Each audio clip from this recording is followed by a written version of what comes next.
Ladies and gentlemen, it's an honor to be here. Thank you very much for the invitation, for the organizers, and it's very nice to be in Tampere. This is a town where I studied and actually made a dissertation on the path dependence and the history of environmentalism in local politics in Tampere. So it's very nice to be here speaking on this topic. So my title today is Path Dependence and Path Creation in Sustainable Urban Development. And the contents briefly of my talk will be first briefly urban sustainability challenges, then a sort of introduction to the notion of path dependence, and then some planning and policy implications of path dependence, and then another notion, path creation as an alternative to path dependent development. And finally some thoughts about what planning could be if we think about it as path creation. First of all, I wanted to start with this huge problems that urban areas and urban planning cities all over the world are facing. So clearly we are facing unsustainable urban development scenario and very difficult paths in many different topic areas. First of all, there are huge social challenges, social inequalities in cities. We are talking about at the global level about the urbanization of poverty. So it's not the rural areas that are poor now, but poverty is moving into cities, and almost 1 billion people live in slums.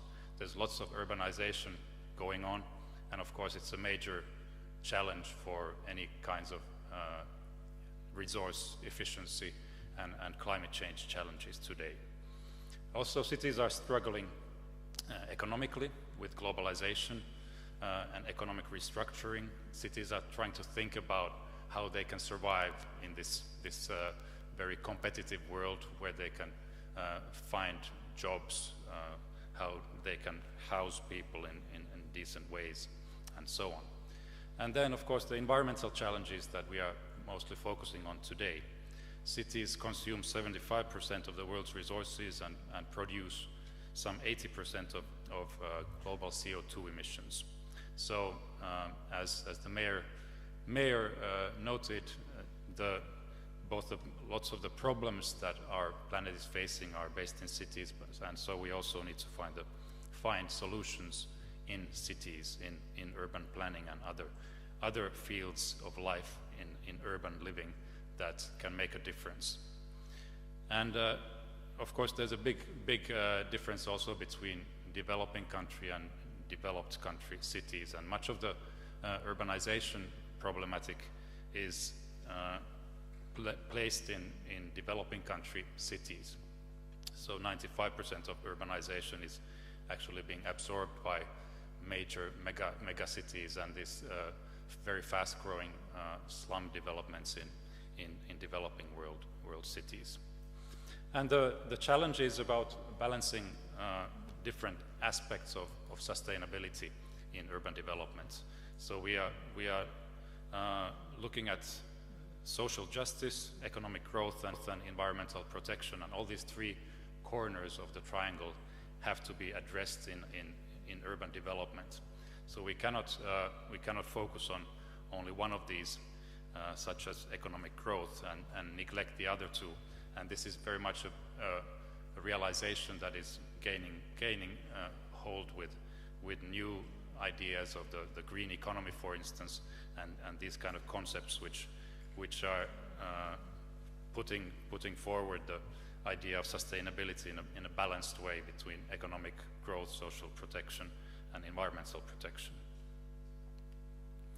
And one of the key problems here is that these processes of change are very difficult and slow. There's the challenge of systemic change is very problematic, because we all know that we have to change our patterns of production and consumption, and preferably we have to do this as fast as possible, with all kinds of lingering threats such as the acceleration of climate change, and we need to make our lives and our urban systems, our production and consumption patterns less carbon intensive and more resource efficient. But the problem is that the systemic changes are slow and they're facing resistance. So the idea of path dependence here enters the picture in the way that we, in order to understand what kind of forces we are against with, we need to understand the historical evolution and processes that are going on in order to make sense of what are the best interventions in urban planning and other areas of life. So path dependence is one notion that I will be now looking into. This is a small 2x2 table from International Resource Panel's recent publication on cities, or this is an upcoming publication actually, where they delineated the different kinds of sustainability transformations in relation to changes in urban networks and urban infrastructure. So the report is focusing on urban infrastructures, and we see that we have different situations in cities where there are new constructions, where for instance in developing countries or cases like China, where a massive amount of people are moving into cities and new urban areas and new cities are being built from scratch. So there's this notion of integrated eco-urbanism with new constructed areas, and many international companies are trying to gain foothold in China to export their ideas of these kind of eco-cities, and they're being built out of scratch. But this existing city, if we think of places like Tampere and Finland, where urbanization is not that rapid, it's not massive, it's a challenge, but it's not that massive, and the challenge is about reconfiguring cities and introducing systemic urban transitions, so changing the way we live in our cities. And this type of transformation, this type of development is clearly facing the challenge of path dependence, because the existing structures, existing habits, the existing ways of thought, the existing values are all up against the new development. So many architects who are working in China say that it's so easy to build an eco-city. There's no opposition. You can just go there and plan a city of 1 million people and then just build it, and it's rather easy if you build something from scratch. But in existing situations, we are facing this problem of path dependence. So path dependence is all about inertia. It is about resistance to change. And a typical example of path dependence that is often used is this your typewriter keyboard. If you look at the keyboards on your laptops or mobile phones, you find the same arrangement of keyboards as in this picture in the late 19th century. The picture on the left is from 1878. So why is this? Why the question is in terms of path dependence? Why did this kind of arrangement of this keyboard persist for over 100 years, and it has virtually not changed at all? And if this is not the best possible keyboard, then why is everybody still using it? So this is a case of technological, and in innovation studies, there's lots of research on this kind of technological change and then how it comes about and how some processes get locked into these path-dependent settings. So path-dependence, there are some key assumptions. First of all, history matters. There are some early events that can have large effects. There's a logic of increasing returns, self-reinforcing feedback loops, with effects of learning and coordination, setup costs, and so on. And for instance, if we look at the keyboard, I remember learning to type in school, and it took quite an effort for me to do this learning with my 10 fingers. And once I did that learning, I do not want to change the keyboard anymore. It's the same kind of problem with path dependence, is that once a critical number of people learn how a system operates and start using it, then it can stick into this kind of path-dependent lock-in situation for some time. And there's irreversibility. There are hardly any different kinds of keyboards on the market.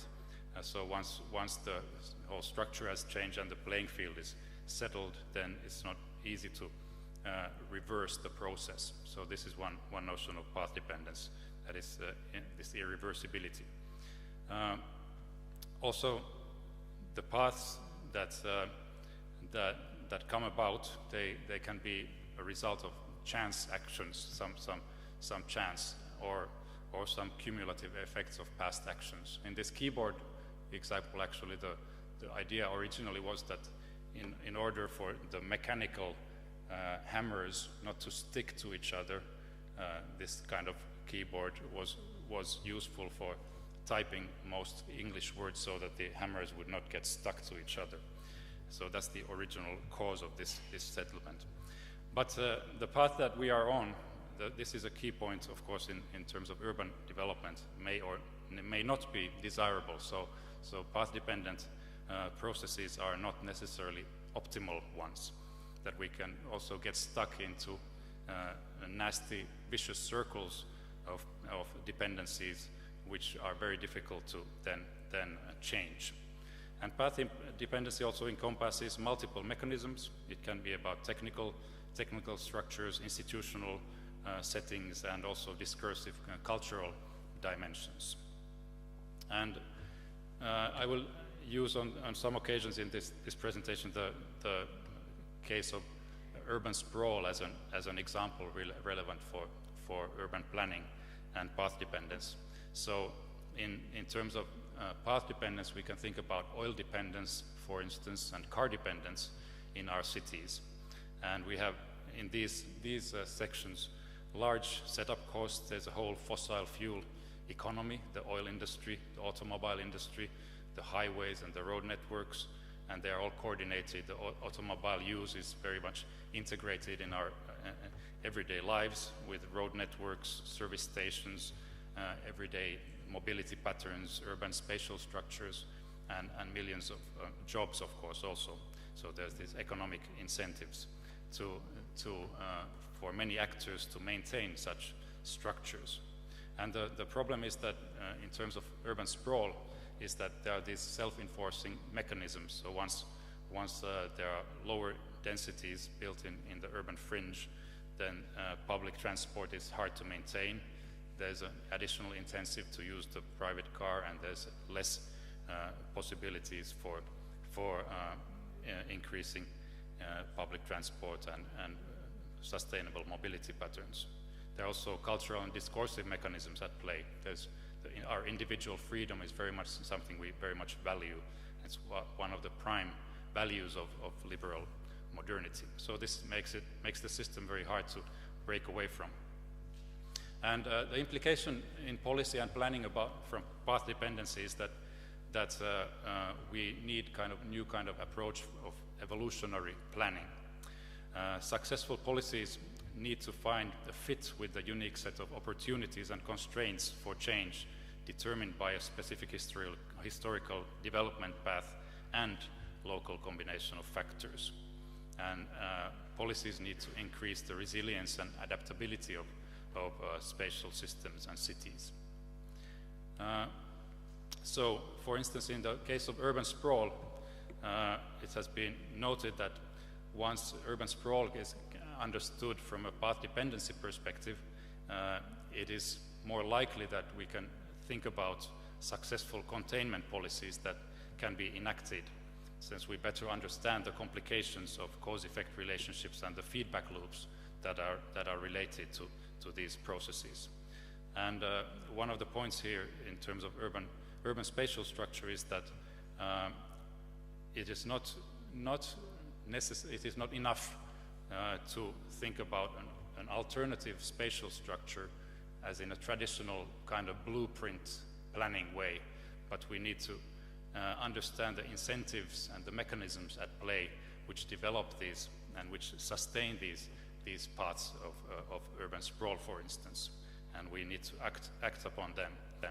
So instead of only doing, for instance, a physical master plan, we have to think of the economic incentives of what makes people want to drive, or how car use is, for instance, subsidized. There's an ongoing debate in Finland, for instance, about the taxation of work-related travel and what kind of compensation should be paid for that. And that's one part of the issue. And coming back from path dependence to this notion of path creation, there has been in the academic literature some discussion about critiquing path dependency through the idea of path creation. And path creation involves distributed agency. So the idea in path creation is that we should not submit ourselves and be enslaved by these so-called path-dependent processes, but we have to think about distributed agency. That means that very, very many people are part of sustaining these unsustainable patterns of mobility, for instance, in cities and consumption patterns. So this means that very many people are involved, and also very many people need to be involved and engaged in changing these paths.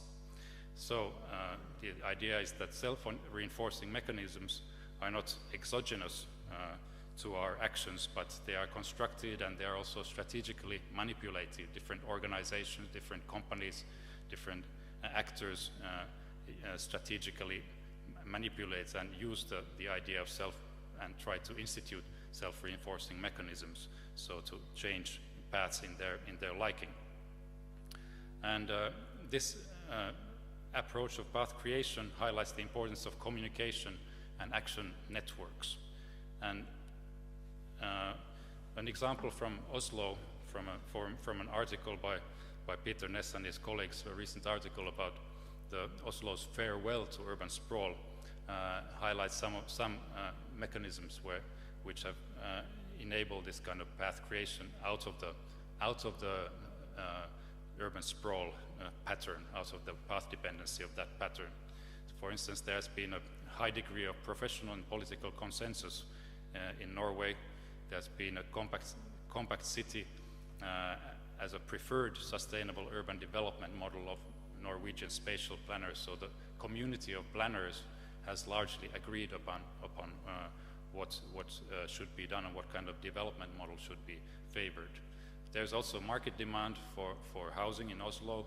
There are the Norwegians who like to go skiing, so they want to preserve their green belts around Oslo and build a compact city inside that. And there are also policy instruments that have been used to support this pattern of containing urban sprawl. So there are many mechanisms at play which we need to, from this example we can gather that there are social, institutional, regulatory, market mechanisms, also this kind of networking, professional collegiality and action networks that are at play if we want to change these development paths. So if we want to rethink planning as path creation, there are some aspects that we want to look at. So first we need to be aware of these path dependence, these traps of unsustainable lock-in. We need to think of planning as a multidimensional process. So it involves physical aspects, socioeconomic aspects, also cultural aspects. So we cannot think only about physical planning, for instance. We need to understand the incentives and the functions, the ways that everyday patterns of life, of consumption and production are supported or are not supported. In rethinking of planning as path creation, we also need to highlight the importance, which we will be seeing today in some of the examples from different cities, the importance of these kind of real utopias, these concrete alternatives, and also supports real-life experiments. So being experimental in our planning is very much needed today. And the use of interventions, policy interventions, can be used to lead by example. So, and it's a very interesting trend actually that many cities are now competing about who is more sustainable than the other, and this is a very positive kind of competition. So cities are leading by example and trying to gain also visibility and go and in their own peer networks. So these networks of action are very important, of individuals, of professionals, but also of cities. For instance, municipal networks at the international scale are proving very interesting and very valuable for developing and spreading good practice in sustainable urban planning. And one notion that I wanted to highlight here is this idea of planning as organization of hope. So this is from a planning scholars, this kind of notion that planning is more than physical planning. It is engaging people and evoking ideas about what a sustainable future could be like. So it's much about mobilization and engagement, about social learning, and bringing together different kinds of parties in developing new kinds of paths. And just finally to end with an example from one of our research projects at the Finnish Environment Institute. We have been working, colleagues have been working a lot on urban structure and for instance the problem of urban sprawl in Finland, and there's been decades of path-dependent development, so to speak, in lowering densities in urban areas and urban sprawl patterns. So our cities have been spreading for the past 30 years. So in our research efforts, we have now tried to look at urban zones, for instance, as a structure of mobility in urban areas, and try to reframe urban structure as mobility and accessibility zones. So we've had this project called Urban Zone and a continuation project called Urban Fabric, which is reframing the idea of urban structure through this idea of mobility zones. And there's lots of there's recognition of temporality, the idea that there's a path, these development paths that have led to the present structure, and then we can identify based on the analysis different kinds of thresholds for instance, viable public transport in different areas. And the results are being very much integrated with real-life situations and urban planners. And actually, part of this model and this idea behind this model comes from a senior planner in the city of Kuopio, Leo Kosonen, who is now working in Syke with us, developing this model and building it into a planning tool. So this is one example about how research can also be in a practice-oriented mode, working together with practitioners in supporting these kind of new developmental paths in urban areas. And finally, to think about this notion of path creation, it is important to reinforce different ideas about change. So think about distributed agency and social reinforcing, and one simple way to think about this path creation is, and to do it actually, not only think about it, is to tell someone about the latest sustainable thing you did. So then you will think about it yourself and you'll be spreading that idea to another person. Thank you.